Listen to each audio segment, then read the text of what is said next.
স্বাগত ডিবিসি সংবাদে আপনাদের সাথে আছি সুরভি আলম তরুণী।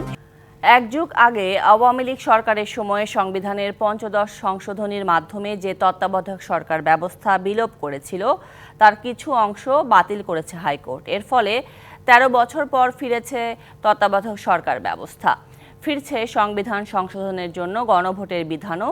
তবে জাতির জনক ও ৭ই মার্চ সহ কয়েকটি ধারা সংসদের জন্য রেখে দিয়েছে আদালত। অনেক আলোচনা বিতর্কের পর আংশিক বাতিল হলো বিতর্কিত পঞ্চদশ সংশোধনী। এর মাধ্যমে সংবিধানের মৌলিক কাঠামোকে ধ্বংস করা হয়েছিল বলে মত হাইকোর্টের। মঙ্গলবার বিচারপতি ফারাহ মাহবুব ও বিচারপতি দেবাশিস রায় চৌধুরীর হাইকোর্ট বেঞ্চে এই রায় হয়। পর্যবেক্ষণে আদালত বলছে, তত্ত্বাবধায়ক সরকার রাজনৈতিক ঐক্যমতের ভিত্তিতে হয়েছিল। যেগুলোকে তিনি বাতিল ঘোষণা করেছেন তার মধ্যে প্রধানতম হলো নির্দলীয় নিরপেক্ষ তত্ত্বাবধায়ক সরকার ব্যবস্থা বাতিল করে দিয়েছিলেন, তিনি এটিকে রেস্টোর করেছেন। দ্বিতীয়ত, গণভোটের বিধানকে বাতিল করে দেওয়া হয়েছিল, সেটিকেও আজকে রেস্টোর করা হলো। পঞ্চদশ সংশোধনীর মাধ্যমে সংবিধানের মৌলিক কাঠামোকে ধ্বংস করা হয়েছিল। তবে পঞ্চদশ সংশোধনী পুরোপুরি বাতিল হবে না, পর্যবেক্ষণ দেয় আদালত। 7BA অংশ হিসেবে তিনি একটি বাতিল করেছেন, সেটি হলো তিনি বলছেন যে কনস্টিটিউশনে একটি বিধান যোগ করা হয়েছিল যেটা সাংবিধানিক রাষ্ট্রদ্রোহিতা নামে, সেই অংশগুলোকেও বাদ করে দিয়েছেন। কনস্টিটিউশনের 7 ক এবং 7 খ, যার মাধ্যমে সংবিধানের কিছু বিধানকে অপরিবর্তনীয় করে ফেলা হয়েছিল এবং সেগুলোকে তিনি বলেছেন এটি কখনোই গ্রহণযোগ্য না, এটাকে বাতিল করেছেন। এদিকে অসাংবিধানিকভাবে ক্ষমতা দখল করলে রাষ্ট্রদ্রোহিতার অভিযোগ সংক্রান্ত সংশোধনীর ধারাটিও বাতিল করেছে আদালত। আমরা সত্যের পক্ষে, ন্যায়ের পথে এবং আমাদের গণতান্ত্রিক ব্যবস্থাকে কার্য করার জন্য আমরা করেছি। তো আমি আনন্দিত আমার জন্য নয়, পুরো দেশবাসীর জন্য গণতান্ত্রিক ব্যবস্থা ফিরে আসার একটা গুরুত্বপূর্ণ দ্বার উন্মোচিত হলো। আদালত বলছে, সংবিধানের মূল কাঠামো হচ্ছে গণতন্ত্র। সুষ্ঠু ও গ্রহণযোগ্য নির্বাচনই পারে গণতন্ত্র প্রতিষ্ঠা করতে। সংবিধানের সৌন্দর্য হচ্ছে জনগণের ক্ষমতায়ন, জনগণই সকল ক্ষমতার উৎস। Sultana Swarna, DBC news, Dhaka. হাইকোর্টের রায়ে তত্ত্বাবধায়ক সরকার ব্যবস্থা ফিরে আসায় খুশি বিএনপি ও জামায়াতে ইসলামী। এ বিষয়ে দ্বিমত নেই জাতীয় পার্টিরও। এখন অবাধ ও অংশগ্রহণমূলক নির্বাচনের পরিবেশ তৈরির আশা দেখছে দলগুলো। বিএনপি বলছে, অন্তর্বর্তী সরকার আন্তরিক হলে 1 বছরেই নির্বাচন করা সম্ভব। সংবিধানের পঞ্চদশ সংশোধনীর আংশিক বাতিল করে রায় দিয়েছে হাইকোর্ট। এর ফলে আবারও ফিরল তত্ত্বাবধায়ক সরকার ব্যবস্থা। বাতিল হয়ে গেল দলীয় সরকারের অধীনে সংসদের নির্বাচনের বিধান। হাইকোর্টের এই রায়ে বিএনপি খুশি বলে জানিয়েছেন দলের স্থায়ী কমিটির সদস্য ডক্টর খন্দকার মোশাররফ হোসেন। যত দ্রুত সম্ভব নির্বাচন আয়োজনের দাবি তাদের। বিজ্ঞ হাইকোর্ট যে রায় দিয়েছে এর প্রেক্ষাপটে তাদের পক্ষে সহজ হয়ে গেছে একটি সুষ্ঠু নিরপেক্ষ নির্বাচন এদেশে অনুষ্ঠান করা। 1 বছরের মধ্যে নির্বাচন করা সম্ভব, তাই অতি দ্রুত এই নির্বাচন অনুষ্ঠিত হবে বলে আমি আশা করি। আর জাতীয় পার্টি জানিয়েছে, তত্ত্বাবধায়ক সরকার ব্যবস্থা বাতিল হওয়া জরুরি ছিল। মঙ্গলবার রাজধানীর বনানীতে নিজ কার্যালয়ে মহান বিজয় দিবসের আলোচনা সভায় এ মন্তব্য করেন দলের চেয়ারম্যান। এটা শুধু তত্ত্বাবধায়ক সরকার ব্যবস্থা নয়, এখানে আরো কিছু ব্যবস্থা আছে। হিউম্যান রাইটস 1/3 কে একেবারে অপরিবর্তনীয় করা হয়েছিল, ওটা ঠিক না। এগুলো বাতিল হয়েছে, আমরা এর সাথে একমত আছি, আমাদের কোনো আপত্তির কারণ নেই। জামায়াতে ইসলামের প্রচার বিভাগের সেক্রেটারি মতিউর রহমান আখন্দ বলেন, হাইকোর্টের রায়ের মাধ্যমে জনগণের হারানো ভোটাধিকার এবং নির্বাচনের ব্যবস্থা পুনর্বহাল হলো। কেয়ারটেকার সরকার ব্যবস্থা যদি বহাল থাকতো তাহলে নির্বাচনের নামে এত বড় প্রহসন জাতির সামনে তারা করতে পারত না। আজকে আদালতে পঞ্চদশ সংশোধনী বাতিলের মাধ্যমে জনগণের হারানো যে ভোটাধিকার এবং নির্বাচন ব্যবস্থা সেটা আবার পুনর্বহাল হলো।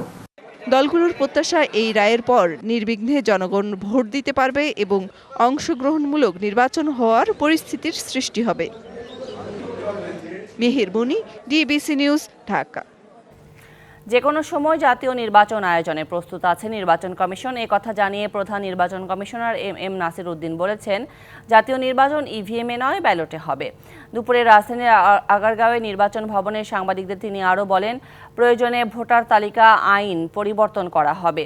সুষ্ঠু সুন্দর পরিবেশে ভোটাররা যাতে ভোট দিতে পারে সেজন্য আইন বিধিতে পরিবর্তন আনা হবে। এখানে কমিশনের কোনো এজেন্ডা নেই বলেও জানান সিইসি। রাজনৈতিক দলগুলোই প্রধান অংশীজন। আওয়ামী লীগের নির্বাচনে আসা না আসা রাজনৈতিক ফয়সালার বিষয় বলেও জানান প্রধান নির্বাচন কমিশনার এম নাসির উদ্দিন।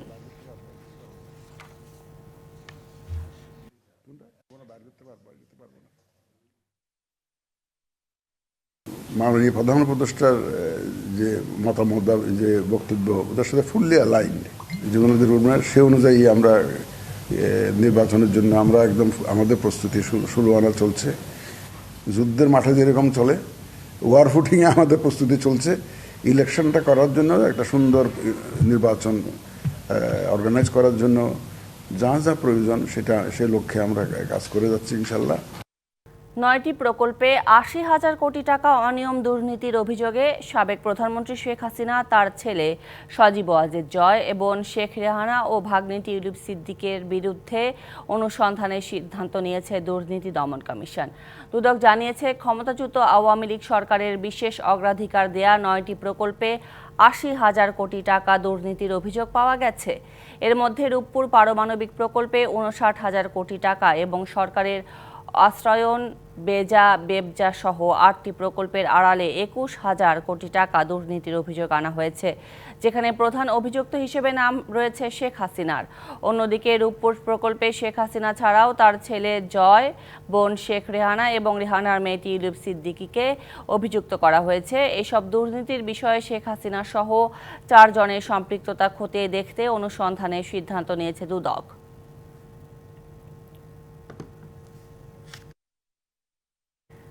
এদিকে গুমের ঘটনায় সাবেক প্রধানমন্ত্রী শেখ হাসিনার সম্পৃক্ততা পেয়েছে গুম কমিশন। এমন তথ্য দিয়ে আন্তর্জাতিক অপরাধ ট্রাইব্যুনালে গুম কমিশনের প্রথম প্রতিবেদন জমা দেওয়া হয়েছে। এ পরিপ্রেক্ষিতে শেখ হাসিনার বিরুদ্ধে জুলাই-আগস্ট গণহত্যা মামলা তদন্ত 2 মাসের মধ্যে শেষ করার নির্দেশ দিয়েছে ট্রাইব্যুনাল। মামলার পরবর্তী শুনানি 18 ফেব্রুয়ারি। জুলাই-আগস্টের গণহত্যার মামলায় যখন আওয়ামী লীগের 10 মন্ত্রীকে হাজির করা হয়, কেউ ছিলেন বিমর্ষ, অনেকে আবার হাস্যোজ্জ্বল, আর একেবারেই নিশ্চুপ ছিলেন সাবেক মন্ত্রী আমলারা। এদিন সকাল 11টার দিকে গাজীপুর, কেরানীগঞ্জ ও নারায়ণগঞ্জের কারাগার থেকে হাজির করা হয় সাবেক 12 মন্ত্রী, প্রতিমন্ত্রী, 2 সচিব ও 1 বিচারপতি সহ 16 জনকে। শুরুতে শেখ হাসিনার তদন্ত শেষ হয়নি জানিয়ে 2 মাসের সময় আবেদন করেন প্রসিকিউশন টিম। এরপর গুমের ঘটনায় গুম কমিশনের রিপোর্ট তুলে ধরা হয়। এ সময় চিফ প্রসিকিউটর তাজুল ইসলাম বলেন, আওয়ামী লীগ শাসনামলে সব গুম হত্যার নিউক্লিয়াস ছিলেন শেখ হাসিনা। 16 বছর ধরে বাংলাদেশে যে সমস্ত এনফোর্সড ডিসঅ্যাপিয়ারেন্সের ঘটনা ঘটেছে, নিষ্ঠুরতম পন্থায় মানুষকে বছরের পর বছর গোপন কারাগারে আটক রাখা হয়েছে, তাদেরকে নিষ্ঠুরতম পন্থায় হত্যা করে তাদের লাশকে নদীতে বা খালে বিলে ভাসিয়ে দেওয়া হয়েছে, ডুবিয়ে দেওয়া হয়েছে। এই অপরাধগুলোর সাথে প্রধানমন্ত্রী, তদানীন্তন প্রধানমন্ত্রী এবং অপরাধের নিউক্লিয়াস শেখ হাসিনা সরাসরি সম্পৃক্ত ছিলেন মর্মে সেই কমিশন তাদের মতামত ব্যক্ত করেছেন। এদিন আনিসুল হক ও সালমান রহমান সহ 16 জনের তদন্ত রিপোর্ট 2 মাসের মধ্যে দাখিলের নির্দেশনা দেয় বিশেষ ট্রাইব্যুনাল। আগামী 18 ফেব্রুয়ারি এই মামলার পরবর্তী তারিখ ধার্য থাকবে এবং আমরা চেষ্টা করব এর মধ্যে যাতে একটা অগ্রগতি প্রতিবেদন অথবা সম্ভব হলে তদন্ত প্রতিবেদন যাতে আমাদের তদন্ত সংস্থা দিতে পারে, সেই ব্যাপারে আমরা দিনরাত কাজ করব, আমরা সচেষ্ট আছি। গ্রেপ্তারি পরোয়ানা থাকার পরেও দীর্ঘদিন পলাতক ছিলেন ওবায়দুল কাদের। এরপর কৌশলে দেশ ছাড়েন। এর জন্য আইনশৃঙ্খলা বাহিনীর কাছে ব্যাখ্যা চেয়েছেন আন্তর্জাতিক অপরাধ ট্রাইব্যুনাল। একই সাথে শেখ হাসিনাকে ফিরিয়ে আনতে রেড অ্যালার্টের অগ্রগতিও জানতে চাওয়া হয়েছে। কেন তাকে গ্রেপ্তার করা হয়নি বা তিনি কিভাবে পরবর্তীতে বাংলাদেশের সীমান্ত অতিক্রম করেছেন, এই ব্যাপারে আইনশৃঙ্খলা রক্ষাকারী বাহিনীর কাছে একটা ব্যাখ্যা চাওয়া হয়েছে এবং সেটা 15 দিনের মধ্যে যাতে এই ব্যাখ্যা দেওয়া হয় সেটা জানানোর জন্য আদালত নির্দেশ দিয়েছে। আন্তর্জাতিক অপরাধ ট্রাইব্যুনালে বর্তমান 4টি মামলায় 72 জনের বিচার চলছে। ইকবাল অনিক, ডিবিসি নিউজ, ঢাকা। রাজধানীর কাকরাইলে ডিপ্লোমা ইঞ্জিনিয়ার্স ইনস্টিটিউশনে রাষ্ট্র কাঠামো মেরামতে 31 দফা বিষয়ক কর্মশালায় ভার্চুয়ালি যোগ দিয়ে কথা বলছেন বিএনপির ভারপ্রাপ্ত চেয়ারম্যান তারেক রহমান। আমরা সরাসরি যাচ্ছি সেখানে। রহমানের নেতৃত্বে এবং পরবর্তীতে দেশটি খালেদা জিয়ার নেতৃত্বে আমরা যতবার দেশ পরিচালনার সুযোগ পেয়েছি বাংলাদেশের জনগণের সমর্থনকে নিয়ে, আমরা প্রতিবার চেষ্টা করেছি এই দেশের মানুষের ভাগ্যের পরিবর্তন ঘটাতে। দেশটাকে এগিয়ে নিয়ে যেতে আমরা চেষ্টা করছি মানুষের যাতে কিছুটা বেটার থাকে, মানুষ কিছুটা ভালো থাকে। প্রিয় সহকর্মীবৃন্দ, আমি প্রায় একটি কথা বলি, আজকে আপনাদের সামনে তুলে ধরতে চাই কথাটা। আপনাদের সাথে বিভিন্ন সময় বিভিন্ন পর্যায়ে আমার মিটিং হয়েছে বা কথাবার্তা যখন হয়েছে, ভিউজ এক্সচেঞ্জ হয়েছে, আপনারা আপনাদের বক্তব্যের এক পর্যায়ে প্রায় প্রত্যেকটা নেতাকর্মী কিন্তু সেটি যে বিভাগ পর্যায়ে, জেলা পর্যায়ে, থানা পর্যায়ে, ইউনিয়ন পর্যায়ে যখনই কথা হয়েছে একটি কথা বলেছেন, বাংলাদেশের মানুষ তাকিয়ে আছে বিএনপির দিকে বা বিএনপির কাছ থেকে তাদের ভালো বড় কিছু প্রত্যাশা। প্রিয় সহকর্মীবৃন্দ, কোটি কোটি মানুষের যখন প্রত্যাশা থাকে তখন সেই দায়িত্বটি কিন্তু অনেক বড় থাকে। আজকে দেখুন, আপনি নিজে যখন বের হন আপনার এলাকায়, তখন কিন্তু এই বর্তমান প্রেক্ষাপটে আপনি একজন ইউনিয়নের নেতা হন, আপনি থানা, পৌরসভা, উপজেলা, জেলা যেই পর্যায়ে একটি নেতা হন না কেন, আপনি বিএনপির মূল দলের নেতা হন অথবা আপনি অঙ্গ সহযোগী সংগঠনের নেতা হন, আপনি যখন ঘর থেকে বের হন, আপনার আশেপাশের সাধারণ মানুষ যারা আপনাকে জানে যে আপনি বিএনপির সাথে সম্পৃক্ত, বিএনপি রাজনীতি করেন, দেশের কি খালেদা জিয়া, শহীদ রাষ্ট্রপতি জিয়াউর রহমানের রাজনীতি আপনি করেন, আপনাকে সালাম দিয়ে কিন্তু জিজ্ঞেস করে, ভাই কি অবস্থা, দেশের কি অবস্থা, কি হবে, নির্বাচন কবে হবে, জিজ্ঞেস করেন না এখন প্রশ্ন করে? আপনারা যারা মিল কারখানা পরিচালনা করেন, আপনাদেরকে আপনাদের অন্য মিল কারখানার মালিক তাদের সাথে দেখা করে জিজ্ঞেস, কি ভাই কি অবস্থা, দেশে নির্বাচন করছেন, আমি তো ব্যবসা বাণিজ্য ঠিকভাবে হচ্ছে না, সবকিছু থেমে আছে। অর্থাৎ আপনারা যারা শিক্ষকতা করেন, অন্য সহকর্মী মিলে আপনাদের জিজ্ঞেস কিভাবে কবে নির্বাচন হবে, কিভাবে কবে হবে, কেন আপনাদেরকে জিজ্ঞেস করেন? আর তো কাউকে জিজ্ঞেস করছে না, অন্য কাউকে জিজ্ঞেস করছে না, কিন্তু আপনাকে জিজ্ঞেস করছে, আপনি বিএনপির নেতা হিসাবে আপনাকে জিজ্ঞেস করছে বা বিএনপির কর্মী হিসাবে আপনাকে জিজ্ঞেস করছে। এই কারণেই জিজ্ঞেস করছে কারণ প্রত্যাশাটাই আপনাদের কাছে তারা মনে করে যে হ্যাঁ, কিছু ভালো কিছু করতে পারলে বিএনপি করতে পারবে। অধিকাংশ মানুষ, আমি বলছি না 100%, বা দেশের অধিকাংশ মানুষের এরকমই প্রত্যাশা, এরকমই বিশ্বাস, এরকমই ধারণা। এখন সহকর্মীবৃন্দ, আপনারা এখানে উপস্থিত প্রত্যেকে একজন রাজনৈতিক কর্মী। একজন রাজনৈতিক কর্মী অথবা একটি রাজনৈতিক দলের সবচেয়ে বড় সফলতা কি? আমার এই প্রায় 35 বছরের রাজনীতির অভিজ্ঞতার আলোকে আমি যেটা মনে করি, একজন রাজনৈতিক কর্মী বা রাজনৈতিক দলের সবচেয়ে বড় সফলতা হচ্ছে মানুষের আস্থা অর্জন। মানুষের আস্থা অর্জন। এই যে আপনি যখন বের হন, যে কথাটি বললাম, আপনি যখন বের হন, মানুষের সালাম পাচ্ছেন, আপনি দেখুন আপনার নাম যদি ধরেন, আপনার নাম কাশেম, আপনার আশেপাশে সমাজের, আপনার সামাজিক ভাবে আপনার আশেপাশে অনেক কাশেম আছে। কয়জন কাশেমকে দেখলে মানুষ দৌড়ে এসে সালাম দিচ্ছে অথবা কথা বলছে, কিন্তু আপনি কাশেম, আপনার সাথে কেন কথা বলতে সালাম দিচ্ছেন? বিকজ আপনি বিএনপি করেন, আপনার সাথে অথবা তার সাথে, সেই ব্যক্তির সাথে যারা সালাম দিচ্ছে, যাদের কনসার্ন আছে, যারা জানতে চাইছে, তারা মনে করে যে তাদের ভাগ্যের সাথে আপনার একটি বিষয় জড়িত আছে, আপনার কথাবার্তা, উঠা বসা, আপনার বক্তব্য, বিবৃতি, আপনার কাজকর্মের সাথে তাদের ভাগ্য কম বেশি জড়িত আছে, তাদের ভবিষ্যৎ জড়িত আছে। সেই জন্যই আপনাকে জিজ্ঞেস করে, আপনার উপর আস্থা রাখতে পারে, ভরসা রাখতে পারে। প্রিয় সহকর্মীবৃন্দ, আমার মূল যে কথাটি ছিল এখানে বলা, সেটি হচ্ছে যে এই যে আপনার উপর আস্থা ভরসা রাখছে, এই যে এটাই হচ্ছে আপনার সবচেয়ে বড় সফলতা একজন রাজনৈতিক কর্মী হিসাবে। মানুষ আপনার উপরে আস্থা রাখছে, বিশ্বাস করছে আপনাকে, একটি রাজনৈতিক দলের। এই যে আপনারা কর্মসূচি, আমরা যখন কর্মসূচি ঘোষণা করি, হাজার লক্ষ মানুষ সেই কর্মসূচিতে অংশগ্রহণ করে, কেন? মানুষের আস্থা বা বিশ্বাস। এখন সহকর্মীবৃন্দ, এই বিশ্বাস, আপনি যে পর্যায়ের নেতা হন, বিশ্বাস রাখুন মনের মধ্যে, আপনি যে পর্যায়ের নেতা হন সেটি বিষয় না। মূল বিষয় হচ্ছে জনগণ আপনার উপর আস্থা আছে, সেটি 5 জন হোক, 50 জন হোক, 500 হোক, 5000 হোক, আপনার উপর মানুষ আস্থা রাখছে। আপনি যে পর্যায়ের নেতা, ইউনিয়ন, গ্রাম, পৌরসভা, থানা, জেলা, যাই হন না কেন, আপনার উপর মানুষ আস্থা রাখছে। আপনি বিএনপি হন, আপনি ছাত্র দলের হন, আপনি মূল দলের হন, আপনি যুব দল, স্বেচ্ছাসেবক না, মহিলা দল, কৃষক দল, যেটাই হন না কেন, আপনার উপর আস্থা রাখছে। এটাই হচ্ছে আপনার সবচেয়ে বড় সফলতা বা সবচেয়ে বড় বিষয়, রাজনৈতিক অর্জন সফলতা। এখন এই পরীক্ষা ছাড়া পদোন্নতি পাবেন না কোনো উপ ও যুগ্ম সচিব, এমন সুপারিশ করার সিদ্ধান্ত নিয়েছে জনপ্রশাসন সংস্কার কমিশন। এছাড়া চাকরিতে পুলিশ ভেরিফিকেশন বন্ধে সুপারিশ করবে কমিশন। সকালে সচিবালয়ে জনপ্রশাসন মন্ত্রণালয়ে সাংবাদিকদের সঙ্গে মত বিনিময় সভায় এসব কথা জানান জনপ্রশাসনের সংস্কার কমিশন প্রধান আব্দুল মুঈদ চৌধুরী এবং সদস্য সচিব মোখলেসুর রহমান। তারা বলেন, পরীক্ষা ছাড়া আর কেউ পদোন্নতি পাবেন না। পাবলিক সার্ভিস কমিশন পরীক্ষা নেবে, 70 নম্বর না পেলে পদোন্নতি হবে না। শুধু উপসচিব ও সচিব, যুগ্ম সচিব এই 2 পর্যায়ে পরীক্ষা হবে।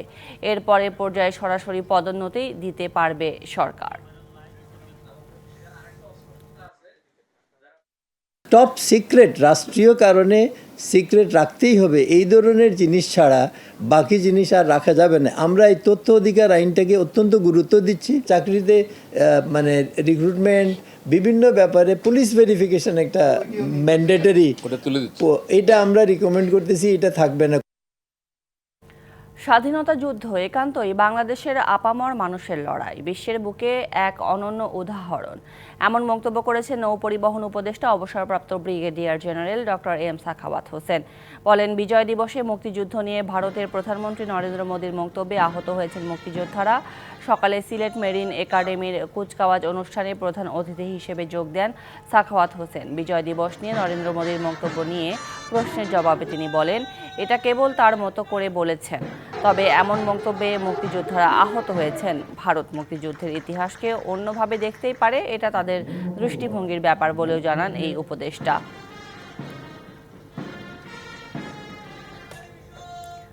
ডিবিসি সংবাদের এ পর্যায়ে নিচ্ছে একটি বিরতি, সঙ্গেই থাকুন। স্বাগত আরেকবার ডিবিসি সংবাদে। ফরেন সার্ভিস একাডেমিতে ব্রিফিং চলছে, আমরা সরাসরি চলে যাচ্ছি সেখানে। করতে চান সেটাও সরকার গুরুত্বের সাথে নেবে। মোট উদ্দেশ্যটা হচ্ছে জাতি যাতে ঐক্যবদ্ধভাবে একটা সিদ্ধান্তে পৌঁছাতে পারে। এই সিদ্ধান্তে পৌঁছানোর জন্য জাতির যারা স্টেক হোল্ডার আছে, সেখানে রাজনৈতিক দলগুলো আছে, সাধারণ জনসাধারণ আছে, ছাত্ররা আছে, সবার মতামত নিয়ে সম্মিলিতভাবে একটা সিদ্ধান্তে পৌঁছেই জাতির জন্য যেটা কল্যাণ হয় সেই রকম একটা সিদ্ধান্ত সরকার গ্রহণ করবে।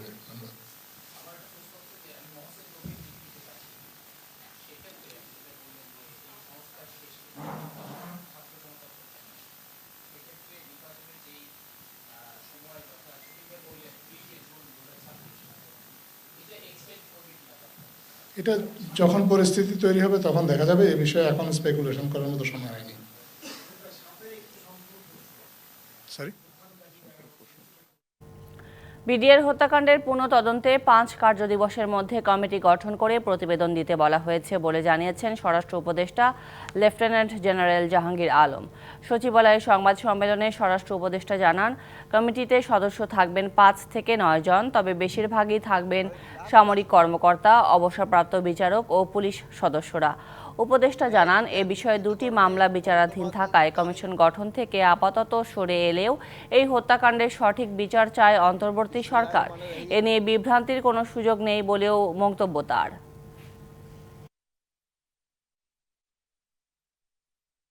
পুনঃতদন্ত এবং ন্যায় বিচার নিশ্চিতকরণে অন্তর্বর্তীকালীন সরকার বদ্ধপরিকর।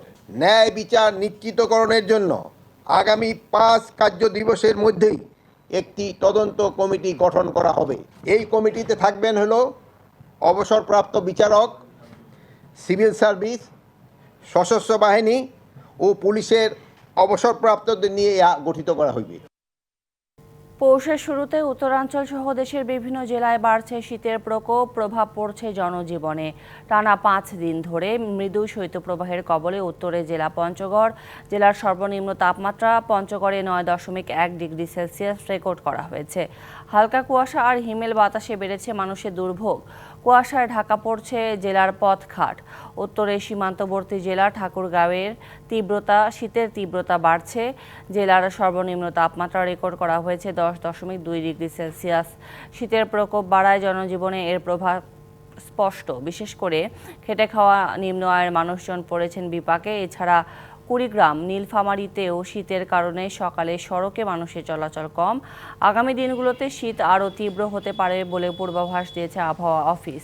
চুয়াডাঙ্গায় সর্বনিম্ন তাপমাত্রা রেকর্ড করা হয়েছে 11 ডিগ্রি সেলসিয়াস। জীবিকার সন্ধানে শীত উপেক্ষা করেই কাজের সন্ধানে বেরিয়েছে শ্রমজীবী ও দিনমজুররা। এদিকে হাসপাতালগুলোতেও বেড়েছে রোগীর সংখ্যা। এবার আরও কিছু সংবাদ জানিয়ে দেব এক নজরে। চট্টগ্রামে পলিথিন দূষণ মোকাবিলায় বিকল্প টেকসই সমাধান বিষয়ক সেমিনার হয়েছে জেলা সমাজ সেবা কার্যালয় মিলনায়তনে। এতে প্রধান অতিথি ছিলেন জেলা প্রশাসক ফরিদা খানম। বক্তারা বলেন, বায়োপ্লাস্টিক পেট্রোলিয়াম ভিত্তিক প্লাস্টিকের টেকসই বিকল্প হিসেবে বিবেচিত হবে। মাগুরার মোহাম্মদপুর উপজেলার নির্বাহী কর্মকর্তার প্রত্যাহার দাবিতে বিক্ষোভ করেছেন বৈষম্য বিরোধী ছাত্র আন্দোলনের শিক্ষার্থীরা। দুপুরে জেলা শহরের ভায়না মোড় এলাকায় অবরোধ ডাকেন তারা। এ সময় ভায়না মোড় এলাকায় 4টি প্রধান সড়কে শতাধিক যানবাহন আটকা পড়ে।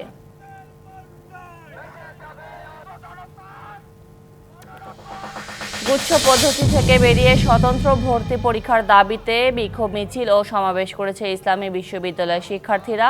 দুপুর 12টার দিকে ক্যাম্পাসের বটতলা প্রাঙ্গণ থেকে মিছিল শুরু করে তারা।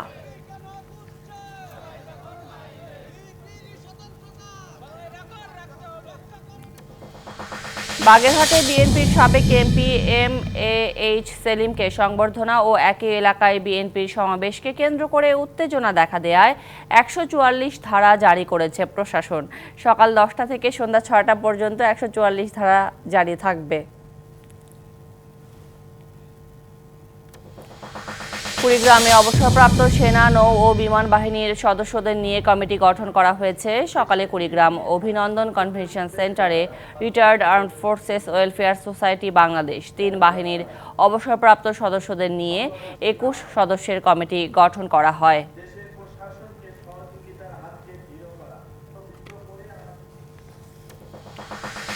সংবাদে এই ছিল এখনকার মতো। ডিবিসি নিউজের সংবাদগুলো পড়তে ভিজিট করুন dbcnews.tv আর ভিজিট করুন ডিবিসি নিউজের ফেসবুক পেজ এবং ইউটিউব চ্যানেল। সঙ্গে থাকুন।